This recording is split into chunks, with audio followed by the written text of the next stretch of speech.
Spring is in the air, and with it comes new life across the 4 states. Time of year when a lot of animals become more visible. But KOAM's Lonnie Walton reports the Kansas Department of Wildlife and Parks wants to remind everyone of an important message. The best way to protect our native animals is to admire them from a distance. Birds, we love the birds in the spring because they're coming out. That's an indication of spring. And that's what locals said when we asked them what their favorite springtime animal is. And here's another. A squirrel, because they're so fascinating.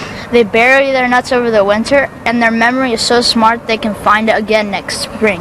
And these animals are all nice, but Logan Martin from Kansas Department of Wildlife and Parks in Crawford County wants to remind locals that animals can only survive peacefully if we leave them alone. But when a human interacts with wildlife, it generally decreases that animal's likelihood of survival in the wild. And why is this? It's not with the parent, it's not learning those natural things that a wild animal should learn to survive, how to be wary out in the wild, how to find natural food. And not only that, Martin says it could harm you.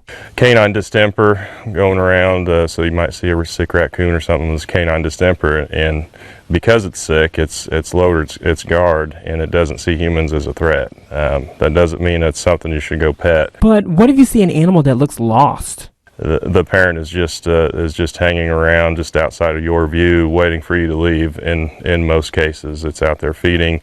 And with that said, here's a few more animal lovers. I'm probably rabbits. Why? Because they're absolutely adorable, hopping around, eating the clover. And according to Kansas Wildlife and Parks, if you look under a rock, you should put it back in its original position. Reporting in Crawford County, I'm Lonnie Walton, KOAM News.